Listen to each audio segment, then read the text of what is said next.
сувг тавтаморил биологчлогчийн хот Хятадын Ланжоу хотоос кино шинжлэх ухааны нэвтрүүлэг хүргэхээр физикч бэлгүүн бэлэн болсон байна. Нэвтрүүлэг та бүхэнд YouTube-ийн од мөндөр суугаар болон NTV телевизээр зам 83.3 107 хөтөлбөрийн од мөндөр хажуу орхиж байгаа. Өнөөдрийн дугаарыг ногоон ирээдүйг хөгжүүлэх яваатай MMS компани эвентэтгэж байна. За өдрийн бэлгүүнэ. Өдрийн минь сайн байцгаана уу? За сайн. За өнөөдөр их сонир кино ярих нэ. Харин тийм нэр нь хүртэл санаатай. Everything everywhere all at once. Та бүх зүйл юу мэр юм бэ? Бүх зүйл нэгэн дор байгаа гэх юм уу? Юу гэх юм бол everywhere гэдэг нь бас юу гэж орчуулах юм те. Тийм.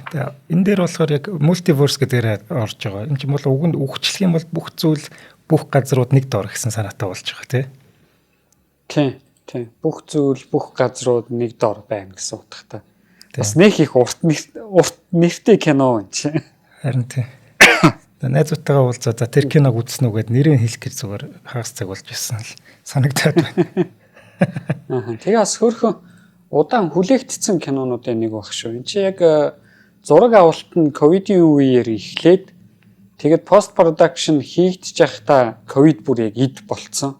Энэ тийм локдаунууд эхэлсэн. Тэгээ ихэнх пост продакшн ажлууд нь нөгөө хоорондоо ярихдаа онлайнаар Zoom call-уудаар яригдаж хийгдсэн гэдэг юм билээ. Нөгөө юу яагаад зураг авалт дуусахаас 1 хоногийн өмнө хөл хорой тогтсон гэж байгаа байхгүй юу? Тэгэхээр за яг хөө тэр үлдсэн 1 хоногийнхаа зураг авалтыг үлдээчлээ. Тэнгүүд яг тэр пост продакшн юмнууд явж байхад бүгдээрээ орондоо байсан гэж. Бүгд орондоо юу. Тийм чинь тэгээ айгуу сонио. 9 хүн нөгөө тусгай эффект дээр ажилласан. За бүгдээрээ юу байхгүй. Сургууль зураагүй гаргадаг гэж. Сургууль зураагүй. Тийм. Одоо энэ чинь тусгай эффектийн сургууль зураал бөө юм болоод тим гарууд чинь яг мэрэгжлийн төвшөнд очиод юу хийдэг штэ. Одоо киноны тусгай эффектүүдийг хийдэг. Гэтэл манай кинон дээр 9 хүн ажилласан. За 9-ийнх нь 2 нь бол манай 2 найруулагч өөрсдөө байсан ба. Тэгээ нэг нь ч юунд тэр сургууль сурч тэр одоо мэдлэг олж аваагүй. Бүгдээрээ интернетээс үнгүй хичээлд үзэж ягаад тэгээд ингэ сурсан хүмүүс гэж байгаа байхгүй. Интернетээс үнгүй хичээл үзэж байгаа тэгээд хийцэн. Гэтэ ер нь бас ийм төрлийн нэг ялангуяа кино урлах тийм хүмүүс их байдаг юм байл шүү дээ. Яг сургуульд нь сураагүй. Гэтэ ийм CGI ч юм уу visual effect-ийн юмнуудыг YouTube-ийн нөгөө нэг хичээлүүдийг үзэж байгаа. Тэгээ бүр сургуульд нь сурсан гаруудаасаа илүү амар лаглаг болцсон байдаг. Тий. Тэгэд надаа энэ найруулагчид нь бас их хөөрхөн санагцсан. Daniel Kwan and Daniel Scheinert гэдэг хоёр нөхөр байна. Daniels гэж нэрлэдэг юм бэл. Тэгээ манай хоёр чинь өөрсдөө яг юм кино судлаач маягийн их сургуульд төгсөөд нэг ангид байсан юм уу та. Тухайн яг сурж байхдаа гэхдээ нэг юм нэгнийгээ сайн мэддэг нөхдүүд байгаагүй.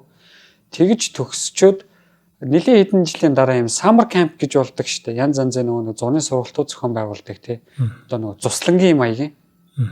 Тэгээ тийм цуслан дээр багшаар очсон байгаа байхгүй. Кино эвлүүлэг хийх тэр төрлийн кино урлаг болон кино эвлүүлгийн хичээл заадаг багш хийх гэж очоод тэгээд танилцсан байна хоорондоо.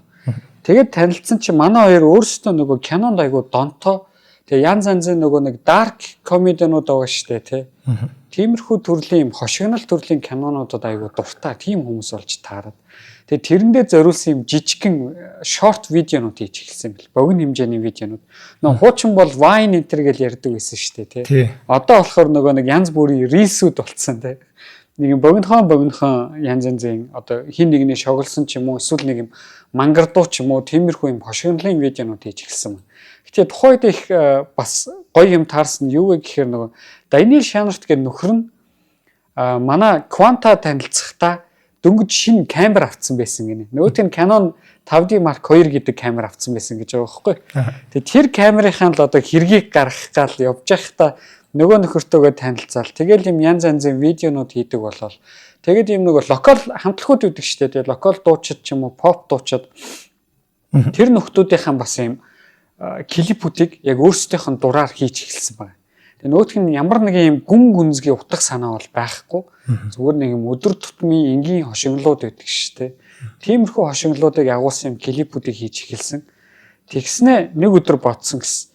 би ингээд одоо энэ ийм яг ийм үн цэнтэй юм уу эсвэл үн цэнгүй юм уу гэдгийг мэдэгдэхгүй нэг юм хийгээл яваадах юм. Энийг би яг хэр удаан хийж чадах юм бол гэж бодсон баг. Тэгээ хоорондоо ярилцсан баг. Хоёул зүгээр л нэг ингээд богино хэмжээний юмнууд ингээл хийгээл те. Энэгээрээ ингээл өдөр тутмын харагцаадаг иймэрхүү төрлийн амьдралаар амьдрал ингээд явж явах юм уу? Эсвэл магадгүй нэг юм үн цэнтэй тэр үн цэнийг ингээд чи бит хоёрт ямар нэгэн одоо сэтгэлийн таашаалыг мэдрүүлдэг те. Эстетикийн мэдрэмжийг өгдөг ийм зүйлийг хийх юм уу гэж ярилцсан байна. Айвал бол нөгөө нэг жоохон ингээд оршихуун хямралд орсон байгаа байхгүй тий. Нөгөө юмнуудаа удаан хийсээр. Тэгээд ингэж ярилцаад юунд хүрсэн бэхээр ер нь хоёлаа юм тэгэд ямар нэгэн гүн гүнзгий асуудлыг хөндсөн ч юм уу. Тиймэрхүү одоо прожект эхлүүлээ л та гэж ярилцсан байна.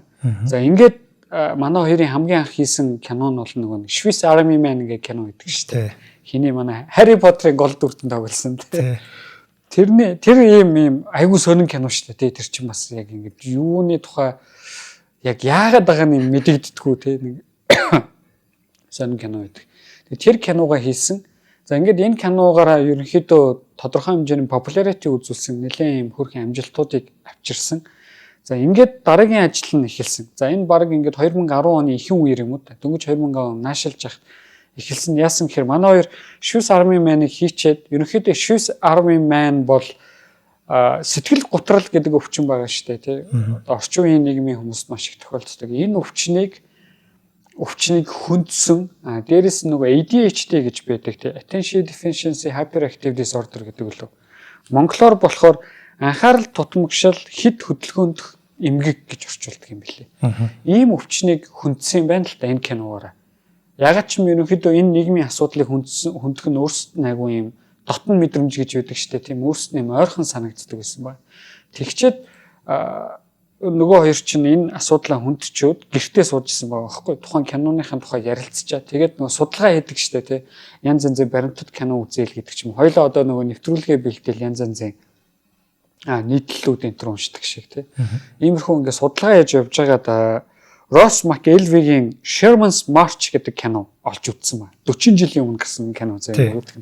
1986 онд гарсан кино. Тэгээ энэ киноны ядчил Sherman's March гэдэг ийм товчхон нэрээр нэрлэдэг болохоос биш бас айгүй урт нэртэй. Айгүй урт бараг ингээд хоёр мөр болохоор тий дэвтрийн цаасан дээр бичих юм бол. Тийм урт нэртэй энэ киног олж үзээд манай нөхдүүдийн толгоонд ямар санаа буусан бэ гэхээр хоёлаа энэ мультиверс гэдэг санааг авъя тий. Энэ санааг авсан кино хийе гэж бодсон юм байна л та. Тэгээд энэ прожектыг хоёулаа эхлүүлсэн. Гэхдээ айгу аажуу эхлүүлсэн байгаа. Зин чи бүр 2020 он зураг авалт эхэлсэн кино шүү дээ. Тэгэхээр за 2 жил нөгөө pre-production явуулаа гэхэд бүтэн 8 жилийн турш тэр multiverse гэдэг санааг хөгжүүлж суусан байгаа байхгүй тэнцээ. За ингээд энэ өөрсдийнхөө прожектыг эхлүүлсэн. За ингэхдээ яасан бэ гэхээр яг multiverse гэдэг санааг авахтаа их одоо орчин үеийн Marvel-ын кинонуудын мультиверс бол ерөөсөө цэвэр энэ физикийн онлуудаас авсан санаа шүү дээ тий. Мультиверс гэдэг бол физикт бүтэн 100 жилийн өмнөөс орж ирсэн тийм санаанууд байна. За энийг ингэж аваад тэгэл нөгөө нэг яг мультиверс гэхээс илүү баг юм параллел ертөнц маягийн санаануудыг илүү хүчтэй Marvel авсан. За одоо сүүл рүүгээ одоо Spider-Man-ыг холиод бүр ингээд асар том ертөнцтэй болсон тийм Marvel бол. Надад бол одоо баг ингээд утгаа алдчихж байгаа юм. Би бол ер нь жоохон уйдчихад байгаа юм. Мультиверс гэдэг юмнаас болиочл юмэр. За ингээд мультиверсийн санааг хөгжүүлэх гэсэн. Гэхдээ юун дээр одоо Marvel-тай харьцуулж ярих юм бол юун дээр төвлөрсөн бэ гэхээр modal realism гэж байдаг байхгүй. Modal realism гэдэг. Тэр маань яадаг реализм бэ гэхээр одоо реализм гэдэг бол аль болох бодиттой байлгыг гэж байгаа шүү дээ тий. Урлагт бол жишээ нь. Би байгаа зүйлийг яг байгаагаар нь зуръя гэдэг ч юм уу тий. Зургаар илэрхийлэх юм бол.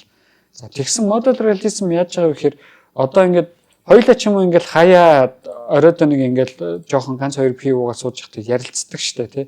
Хэрвээ би тэгэхэд амьдралынхаа тэр үйлдэлийг хийгээгүй бол яах вэ гэдэг нэг юм ярилцлага байдаг тийм. Жишээ нь би 10 жилээ төгсөөд физикийн ангид ороогүй бол яах вэ гэдэг ч юм. Эсвэл нөгөө нэг яг кинонд ингээл дуртай болоолтой кино найруулагч болохыг мөрөөддөг байхдаа би кино найруулагчийн анги руу ороод яг жинхэнэ мэрэгчлэр суралцаад явсан бол яах вэ гэдэг юм яринуудыг ярилцдаг тий. Чамд одоо жишээ нь тэгж боддог юм юу вэ? Хамгийн ойрхон толгоонд орж ирж байгаа юм юу вэ? Хамгийн ойрхон би одоо тэр нэг эргэлтээр баруун гарлуугаа эргэцсэн бол яах вэ гэж их харамсдаг юм. Тэр их чухал үйл явдал болсон одоо дурсамжилтай сайхан жилийн өмнө болсон. Тэгэхээр би тэр эргэл дээр баруун гарлогоо эргэцсэн бол одоо за нэг юм болох байсан. Одоо тэр талаар яриад явах. Гэхдээ тэр бол маш тийм миний амьдралд хүчтэй нөлөө үзүүлсэн зүйл байна. Тэрүүгээр би эргээгүй чигээр явснараа би маш том юм алдчихсан байхгүй юу? Харамсалтай юм тий. Тэгэхээр яг одоо ингээд харахаар чипчээр ингэж ярьж чадж байгаа шүү дээ тий. Би тэгэхэд нөгөө if гэдэг нөхцөл тавьж байгаа шүү дээ. Хэрвээ би ингэсэн бол өнөөдөр би магадгүй тэгж харамсахгүй байх байсан. Магадгүй би өөр хүн болох байсан гэдэг ч юм уу. Энэ ингээд боломжит төсөөллүүд маань модерн реализмд яадаг гэхээр хоёулаа энийг төсөөлж чадчихлаагаа бол мөн ингээд логик болон рационал тайлбаруудыг өгч чадчих штэ тий. Манай энэ одоо хоёулаа амьдарч байгаа ертөнцтэйгээ холбоотой. Ингэж чадчихлаагаа бол энэ маань өөрөө жинхэнэ ертөнц байх ёстой гэдэг багхгүй. Дээрэс нь нэмээд хоёулаа ирээдүйг төсөөлж болно штэ тий. Ирээдүйд нэг тэгчих юмсан гэдэг ч юм уу. Одоо жишээ нь ирээдүйд доктороо хамгаалчих юмсан гэдэг ч юм уу тий. Тиймэрхүү ингээд төсөөллүүдийг хоёулаа төсөөлж чадчихвэл бас энэ маань өөрөө бодит ертөнц болно гэж. Тэгэхээр энэ төсөөлж болох болон хэрвээ нөхцлүүдийг агуулсан энэ бүх ертөнцүүд маань нийлээд нэг юм олонлого үүсгэх нэ дээ. Ийм одоо реализмуудыг үүсгэж байгаа байхгүй реалитинуудыг үүсгэж байгаа. Эдгээр маань нийлээд ингээд нэг том ертөнцийг үүсгэнэ гэдэг нь модерн реализмын эхлэл байна. За энэ гол суурьны өхөр ерөөсөн энийг хүн төсөөлөх ёстой.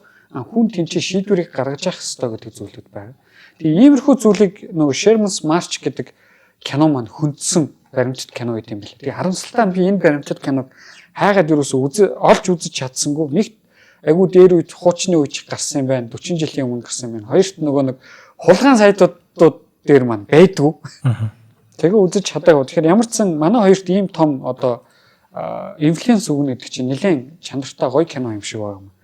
Тэгээ эндээс нь модерн реализмын санааг аваад энэ хоёр ингэж ярилцсан байхгүй. Юу гэж ярилцсан гэхээр магадгүй хоёулаа зүгээр их сургуулаа төгсчөөд кино гэлгүүгээр тэр самар компьютер очиж хичээл заалгүйгээр те зүгээр л өөр тийшээ ингээл явцгаатсан бол өнөөдөр ингээд энэ киноны прожектыг ярихгүй байх байсан.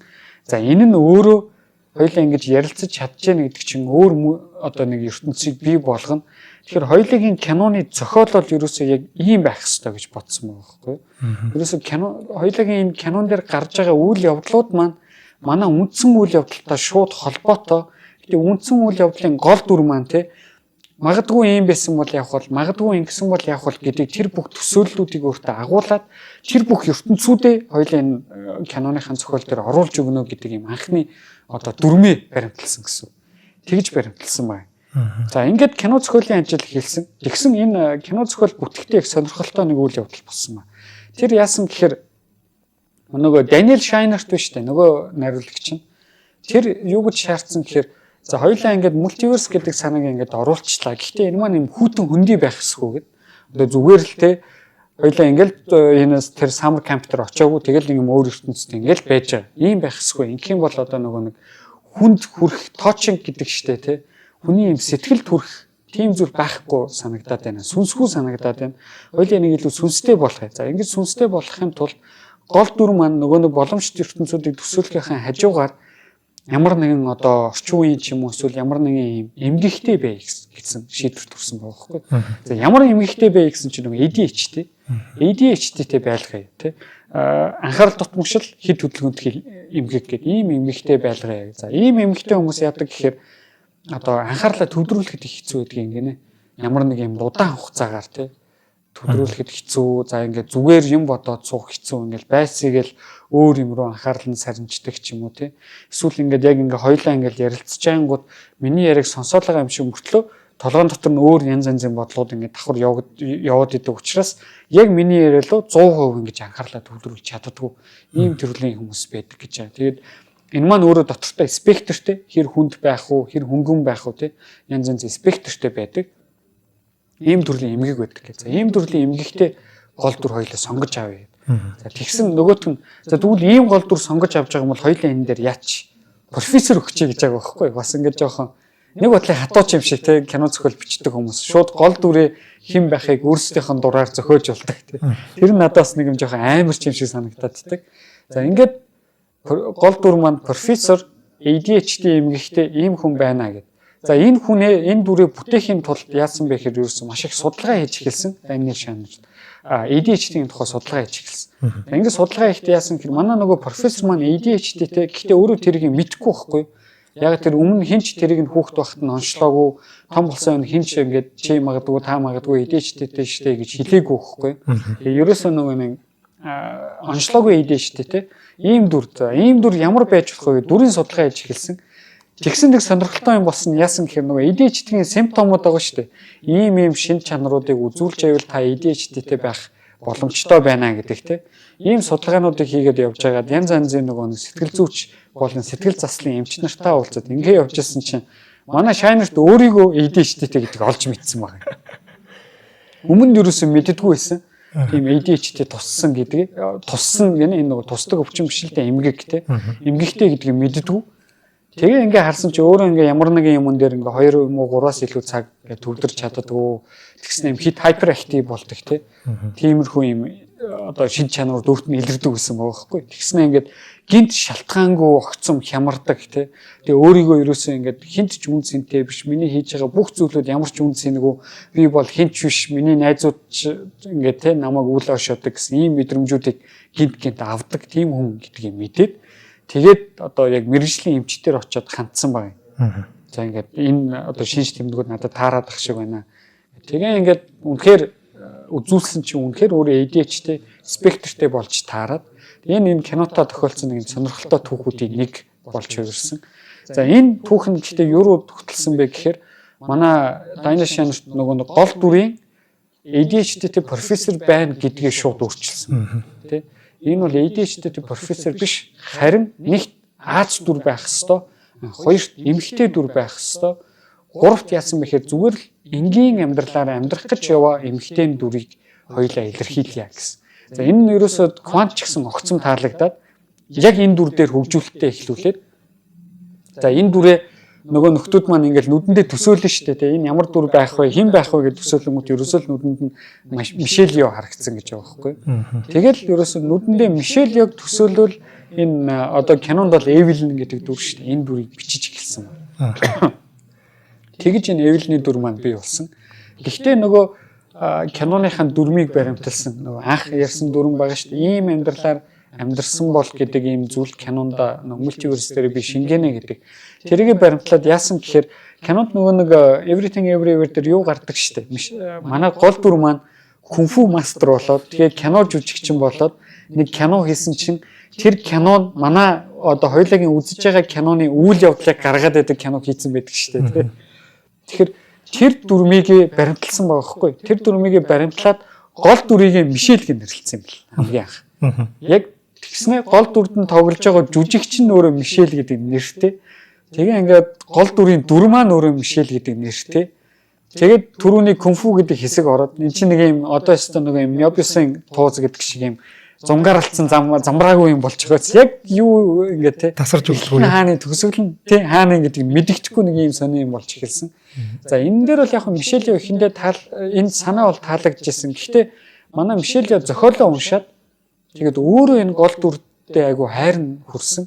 Тэ одоо ингээд өөрөө тэр дүрдээ илүү хайртай болоод тэгээд нариулагч нарт ямар санал тавьсан бэхээр энэ дүр миний нэртэй миний одоо ингээд энэ одоо характертаа шууд холбогдсон гэхээс илүү өөрөө гэсэн ертөнцийн өөр онцгой нэгэн байх юм хангалттай одоо потенциалтай юм дүр юм байна.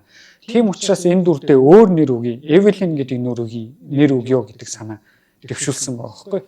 Тэгээ мэдээж одоо манай Мишелийн саналыг хүндэтгээд манай хэд маань энэ Эвелин гэдэг дүрийг гол дүртээ өгсөн байна. За ингэхдээ нөгөө нөхрийнхэн дүр байгаа шүү дээ. Веймонд тий. Веймондыг болохоор уул нь хэн зориулж утсан юм бэл. Жеки Чан зориулж утсан. Тэгээ нөгөө нэг кинон дээр чи ингээл Веймонд өөр альфа Веймонд ирэхээрээ ингээл амар кунфу өнтер хийдэг шүү дээ тий. Тэгээ тэрнээс нь болоод Жеки Чан зориулаад анх бичсэн байсан юм бэлээ. Гэхдээ ингээд Жеки Чан зориулаад бичсэн байж байгаа Жеки Чан саналаа тавихаас өмнө манай хүмүүс өөрсдийнхөө одоо шийдвэрийг өөрчилсөн. Яасан гэхээр мим гарч эхэлсэн байгаа байхгүй юу? Ямар мим байсан гэхээр нөгөө Индиана Джонсын Аз хүүхдүүд шүү дээ тий. Raiders of the Lost Ark дээр гардаг. Тэр Аз хүүхдүүд том болоод ийм Temple of Doom шүү. Temple of Doom шүү тий. Уучлаарай манайхаа. Temple of the Doom-ийн том болоод ийм хүн болчихжээ гэдэг нөгөөх нь нөгөө конгрессман нэр дэвшижсэн нэг хүн байсан байна. Бас юм төстөөдөө төрөхдөө тэрний мем гараад эхэлсэн чинь манай хоёр тэрийг харчаад зүгээр бас оройн ярилцсан байгаа байхгүй юу? Ер нь энэ жүжигчин те хаана юу хийж явдаг юм бол яадаг юм бол тэгж ярилцаад судалгаа хийж эхэлсэн чинь энэ нь яг энэ Чуан гэдэг жүжигчин кино урлагт эргэж 20 жилийн дараа эргэж ирж исэн үетэй таарад тэгээд ерөөсөө Чуаны нас ч айгуу гоё таарсан голд одоо нөгөө нөхрийн дүртэй хоёр төрхөн ч айгуу гоё таарсан тэгэл ерөөсөө Жеки Чаныг игнордоод Жеки Чаныг болоод шууд Чуан руу захидал имэйл бичээд тэгээ санал тавьсан юм байлаа. Чуан бол энийг шууд хүлээн зөвшөөрсөн. Бас энэ нь өөрөө тухайд ямар хөдөлгөөнтэй таарсан бэ гэхээр нөгөө Crazy Rich Asians гэдэг шоу гарч эхэлсэн шүү дээ. Тий. Цуврал тий нэг юм. Энд чинь ерөөсөө нөгөө Холливуд дахь Аз гаралтай болон Аз жүжигчдийн хэмжээг ихсгээ тий пропорцийг ихсгийа. Холливуд ерөөсөө ингээд Азуудыг айгу сонин дүрүүдэд тоглуулдаг. Аз хүмүүст гол дүр өгөхгүй байна гэдэг ийм одоо пропагандагийн эсрэг бид нэг Аз дүрийг гаргая гэдэг энэ хөдөлгөөний нэг хэсэг айгу давхцаад тэгэл ерөөсө гол дүрүүд нь бүгд Аз дүрүүд тий. Тэнгүүтээ эсрэг дүр нь одоо эсрэг дүр гэдгээр нөгөө нэг хэнийг Джейми Ли Куртисийг хэлж байгаа шүү. Тэр маань ингээ Джейми Ли Куртистэй цагаан арс эмэгтэй энэ төр тоглолцож байгаа байхгүй.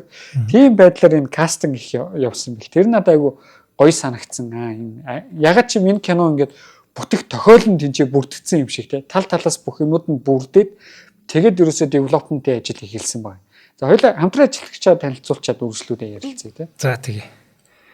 За өнөөдрийн дугаарыг маань ногоон оройдыг хөгжүүлэх яваад MMS компани вендтгэж байгаа. За MMS нь 2022 оноос нарны цахилгаан ус хүрээний дэлхийн номер 1 брэнд болох Jinko Solar брендийн Монгол улс дахь албан ёсны дистрибьюторээр ажиллаж байгаа. За эрхлэгчдийнхээ олон талт хэрэгцээд нийцүүлэн нарны эрчим хүчний иж бүрэн шийдлүүдийг санал болгож байгаа. За ер нь бол лагерийн байшинтай ч юм уу за хашаа байшинтай ч юм уу ийм хүмүүс маань ийм нэг юутай нарны хавтантай болчмоор юм шиг надад санагддаг юм. Тэгчих юм бол чи хэлдэг штэ Монгол улс ч хамгийн их нарны нөөцтэй юм байлээ гэд. Тий. Тэр чи хэд хоног гэдлээ 270 хоног юм биш үү? Чи ерөөсөө тийм 365 хоногийн бараг 270 хэдэн тий. Ерөөсөө бид нар чинь нэг 3 сар хүрэхгүй хугацаанд л нараагүй харддаг юм байлээ шүү дээ. Бусад үед нь 9 сард нь бол ерөөсөө л цэлмэг тэнгэртэй нараагүй тод тусдаг.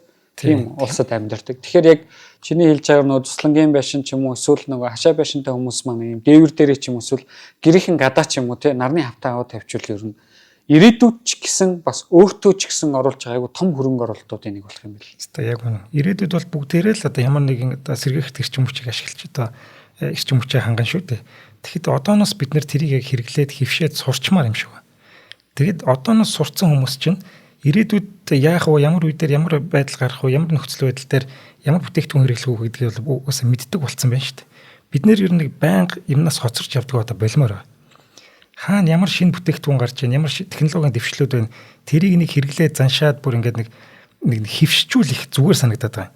Тэрний одоо бол хамгийн том жишээ нь нарны зан ураагур одоо нарны эрчим хүчийг ашиглах шүү дээ. Одоо нэг манайд угаасаа тэр нарны юу нөөц бололцоонд байж гин бүх юм байж гин одоо энэ бүтээгдэхүүнүүдийг ч гэсэн албан ёсны дистрибьюторээр ингэж орж ирдэг болчлоо. Энд дээр чинь биднэрт бас юм боломжууд ингээд байгаад байгаа байхгүй. За тэгвэл MMS-ийн маань одоо бүр яг дэлхийн номер 1 Jinko Solar брендийг оруулж ирж байгаа. За Jinko нь Tier 1 зэрэглэлийн нарны хавтанг эрчим хүч хувиргах хуримтлуулах системийн төгс шийдлийн хамт нэг дор санал болгодог. За энэ төгс шийдэл гэдэг нь ерөөсөл бүх одоо бүтээгдэхүүнүүд нь хоорондоо эвцэж одоо зохицож ажилладаг бүрэн эрчим хүчээр ажилладаг гэсэн үг шүү дээ.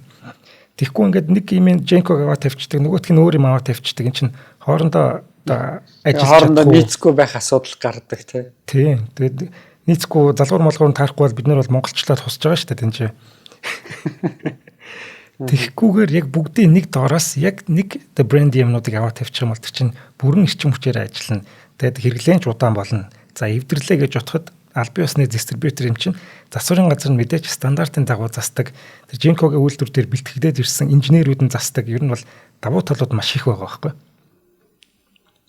Харин тий. Одоо ингээд эн чинь нэг хамгийн гол нь албан ёсны газараас авахаар буцаж очих одоо хаягтай тий хариуцлага хүлээх эзэнтэй болчихж байгаа. Дээрэс нь мөн ямар нэгэн асуудал гарлаа гэхэд тухайн газараа хандаад заавар зөвлөгөө авахд одоо хамгийн тохиромжтой тий эн чинь нөгөө нэг таг мэдгүй хүн мэдгүй юма зарж байгаа биш мэддэг хүн мэддэг юма зарж байгаа учраас хамаагүй дээр ихгүй уул нь албан ёсны дистрибьюторээс юм аавна гэдэг бол ерөөсө тэргээрэл надад ч гэсэн ингэ хамаагүй одоо ойрхон хэрэглэж хэлбэр амьдралыг айгүй хөнгөвчлөж байгаа байхгүй. Тий.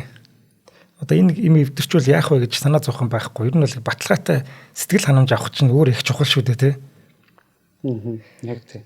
За, дэлгэрэнгүй мэдээллийг 77111999 дугаар явуулснаас авч болно. За, мөн Facebook-ийн MMS Green Building гэдэг одоо пэйжээс авч болохоор байна. За, та бүхэн өөрсдөө очиж үзмээр байвал нисхийн тойргийн урд талд MMS-ийн барьсан юм ногоон байшин байгаа. За, тэр байшин дээр очиод байшингийн үзэж сонирхонгоо энэ бүтээгдэхүүнээ худалдаж авах юм боломжтой.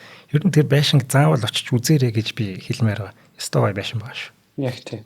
Яг тийм. Би бас нэг сая өмнөхийн нэвтрүүлэг дээр ч гэсэн ярьсан. Энийг ер нь бүр ингээ яриад баймаар байгаа юм. Яг тэгэхээр би яг нөгөө зорж очсон бохгүй.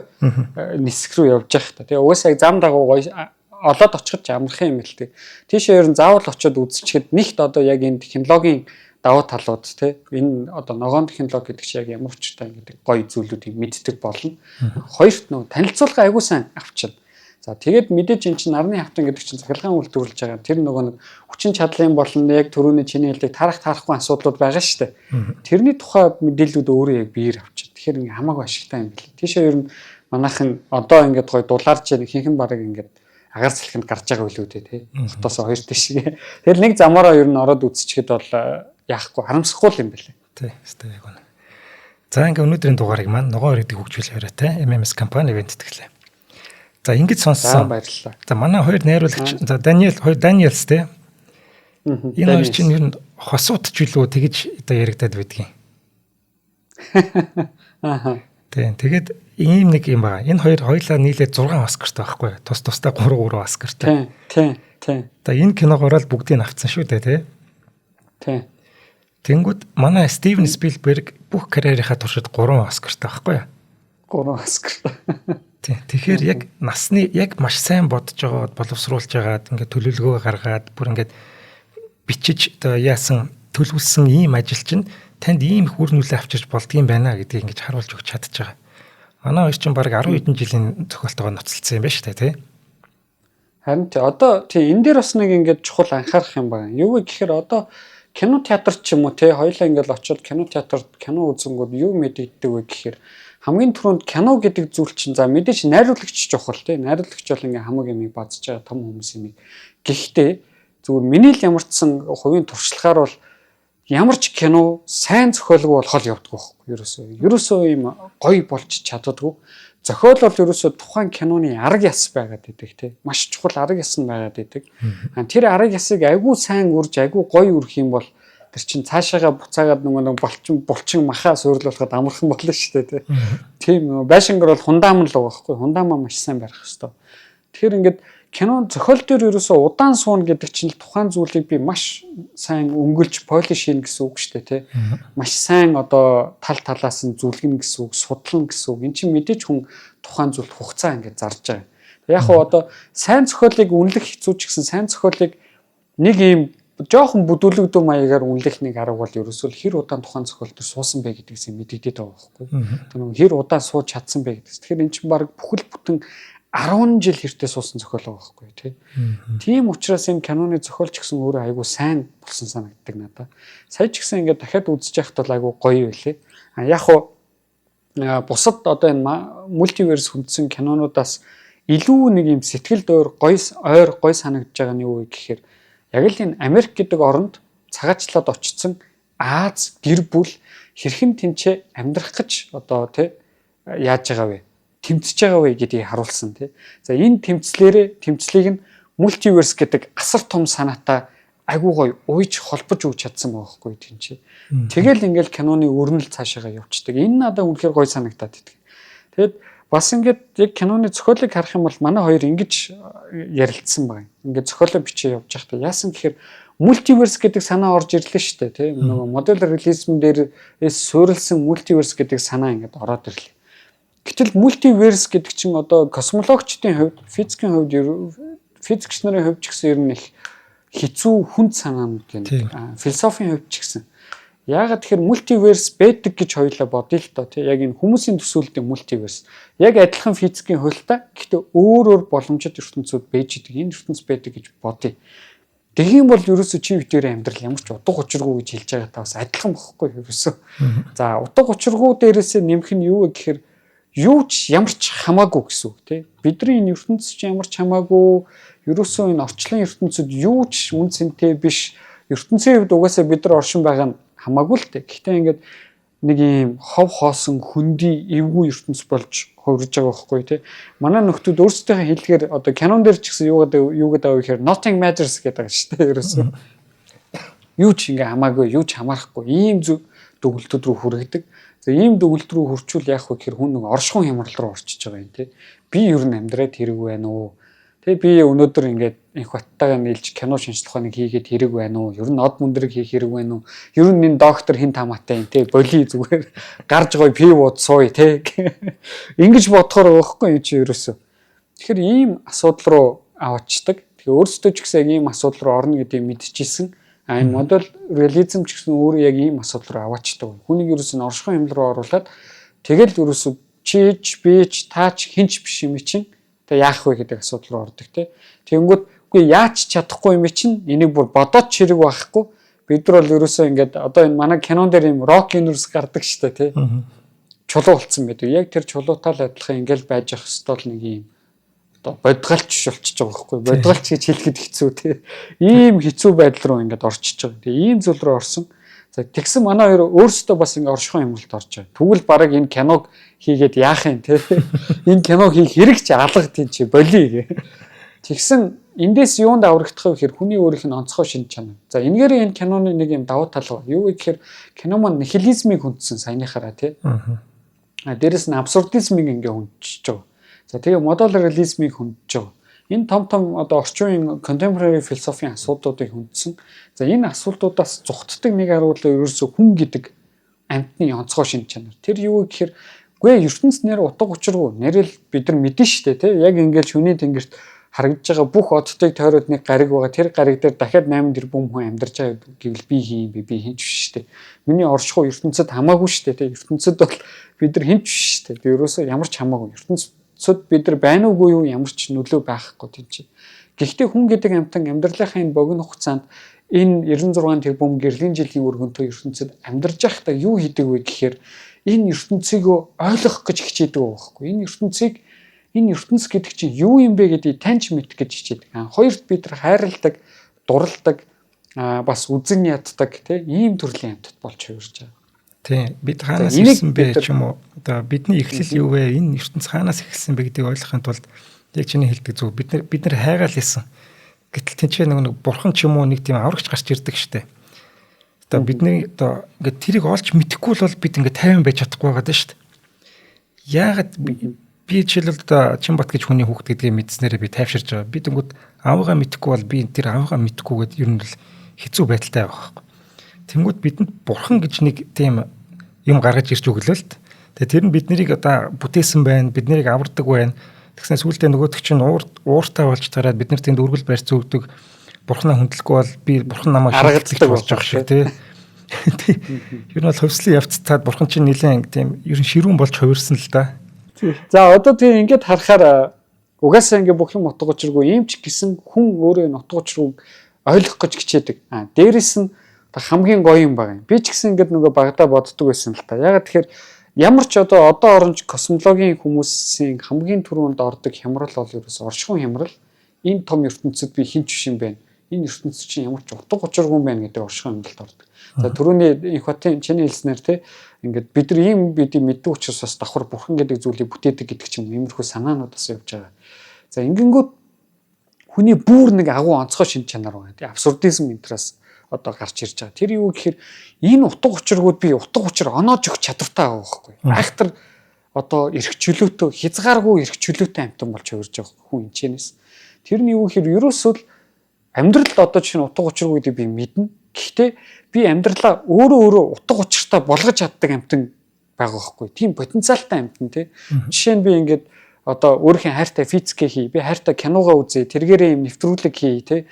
Тэргээрээ би ингээ бусад хүмүүст хүрээ, бусад хүмүүстэй ярилцъя, эмпатитай найзлаа гэх ийм гой зүйлүүдийг давхар ингээд энэ одоо би амьдралтаа ийм утга учирыг оноож өгснөөрөө надад тэрний бонус болж ирж байгаа байхгүй тийм. Тэгэхээр хүн өөрөө ийм онцгой гайхалтай шин чанартай юм чинь манай найруулагч нар юу гэж одоо дүрм дахиж барьсан бэ гэхээр Хоёулаа ерөөсөө киног утга учиргүй болгож дуусгаж болохгүй. Хоёулаа хүмүүстэй мультиверс гэдэг санаагаараа ингээд асар том хүмүүсээ оршихуун хямралд оруулаад ийм хоосон хар нөх рүү унгачиж байгаа шүү дээ тий.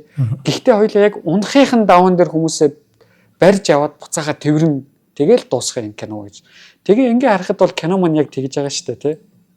Ерөөсөө л яг тэр утга учиргүй оргил руу хүрээл тэр нөгөө бейгл гэдэг юм хошин юу өгцөн тий. Уул нь бол нөгөөх нь хар нөх байгаа шүү дээ тий.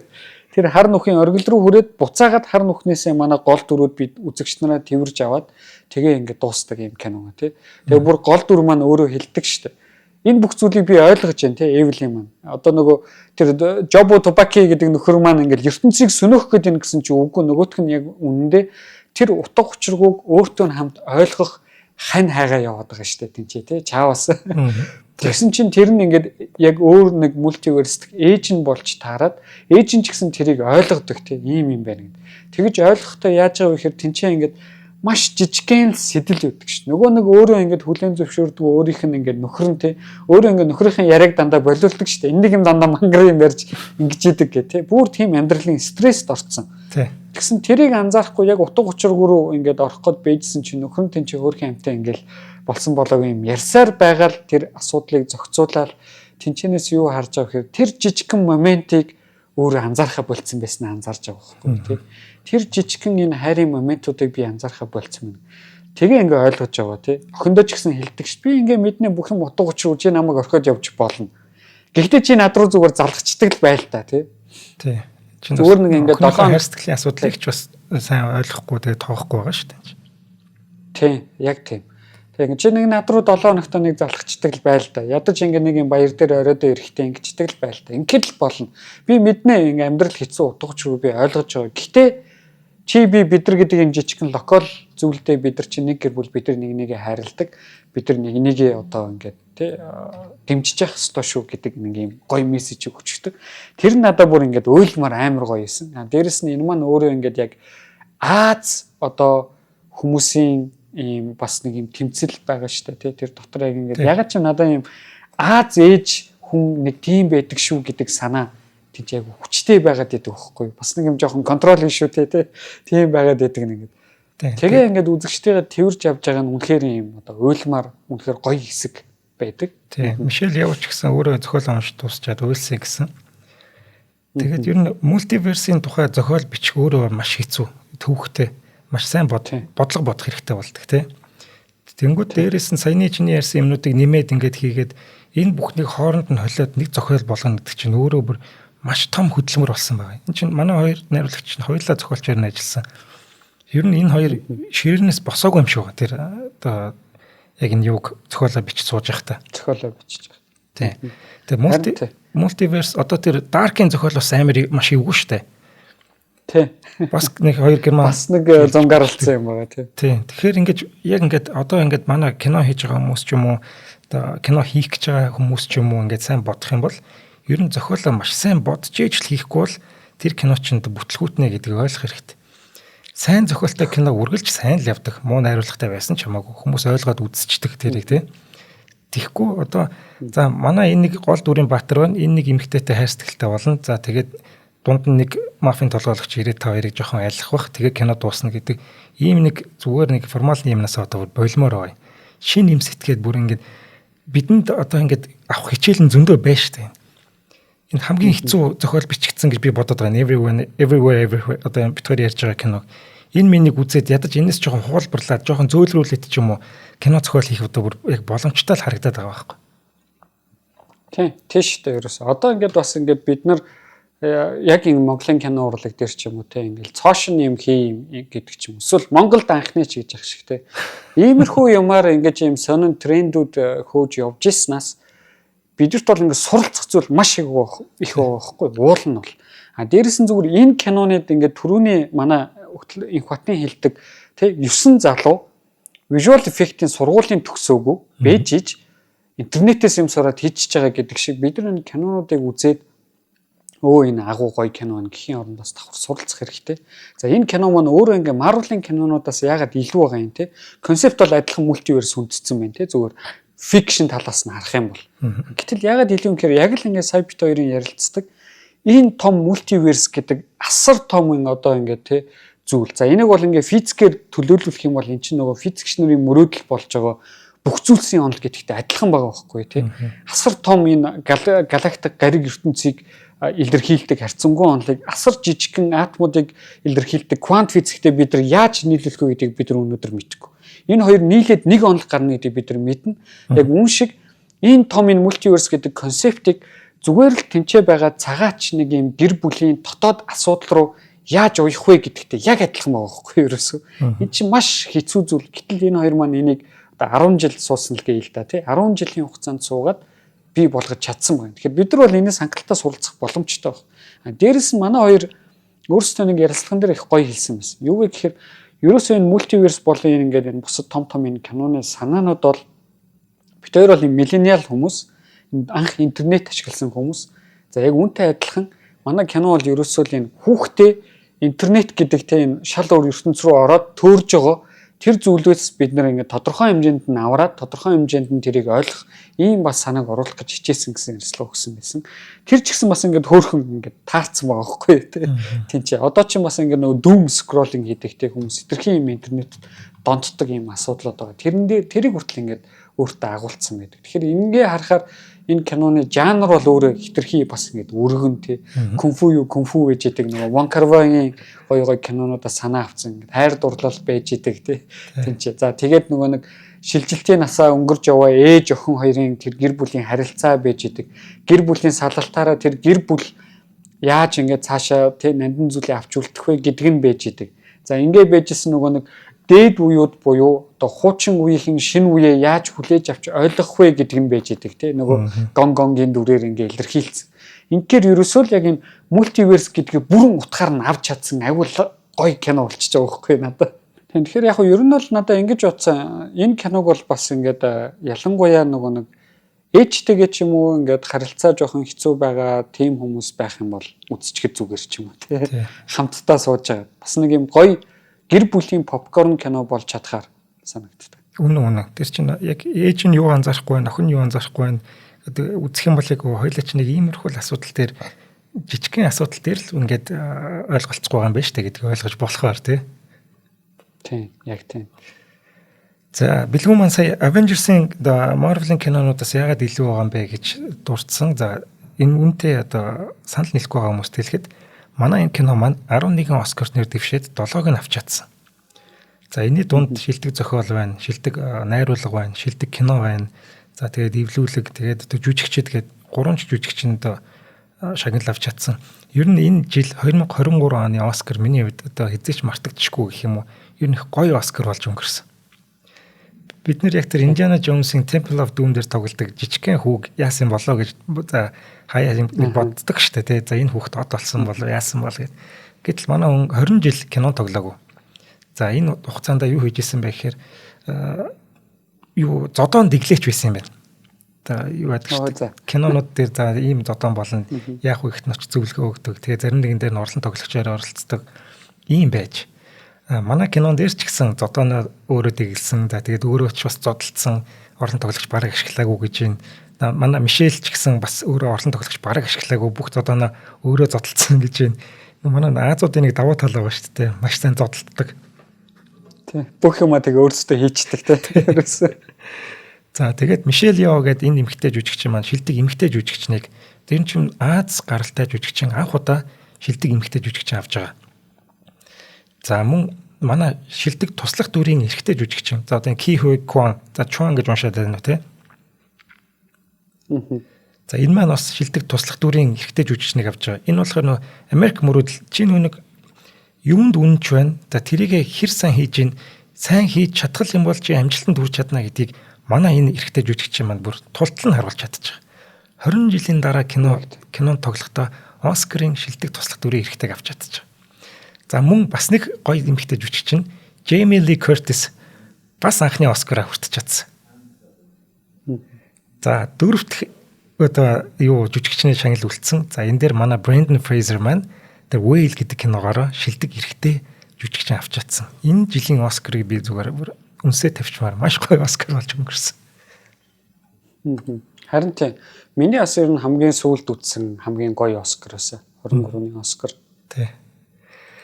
За бэлгүүнэ бит хоёрын цаг дууссан байна. Маш гоё киноны талаар маш сонирхолтой яриа одоо маш сонирхолтой гаргалгаанууд гаргаж маш гоё тайлбар хийсэн. За бэлгүүндээ баярлалаа.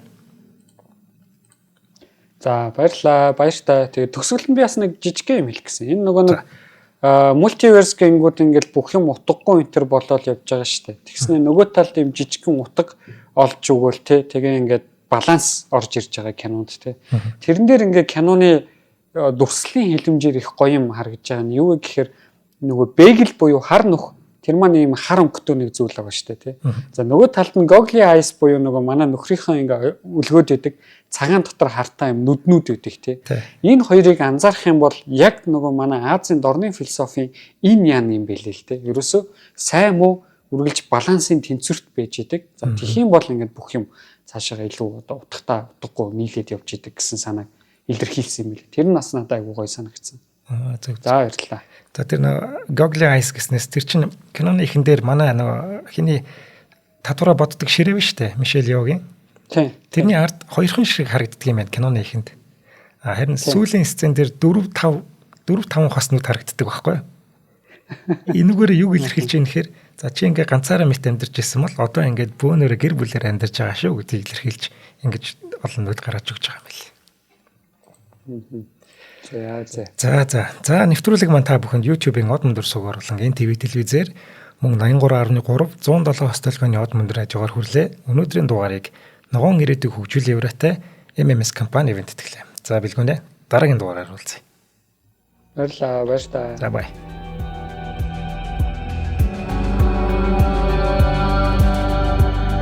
Нэвтрүүлгийг хүлээн авсан Нарны аймгийн монголчуудаа баярлалаа. Од Мөндөр суваг энэ мэтлэн танин мэдхүн 1000 хөтөлбөрийг 2025 оны 7 сарын 1 хүртэл та бүхэнд хүргэх юм. Их хэлээрээ шинжлэх ухаан танин мэдхүг түгээхийн үйлсэд та нэгтгэх хүсвэл бидэнд танд өгөх боломжтой. Нэг нэвтрүүлгийг 100 төгрөгөөр буюу 1000 нэвтрүүлгийг 100,000 төгрөгөөр үнэлээд та биднийг дэмжээрэй. Жилдээ ганцхан удаа 100,000 төгрөгөөр дэмжснээр шинжлэх ухаан танин мэдхүг түгээх энэ үйл хэрэг таны оролцоотойгоор амжилттай өргөжлөх юм а. Зандан хүү миний нэр дээрх голомт банкны данс байгаа. 30 15 15 1942 30 15 15 1942 Та 100,000 төгрөгөөр шилжүүлэхдээ гүйлгээний утга дээр нь өөрийн нэр болон утасны дугаараа заавал бичээрэй. 100,000 төгрөг хандвалснаар Од Мөндөр сувгийн алтан гишүүн болох юм. Шинжлэх ухаан танин мэдхүй Монголд ялах болтугай.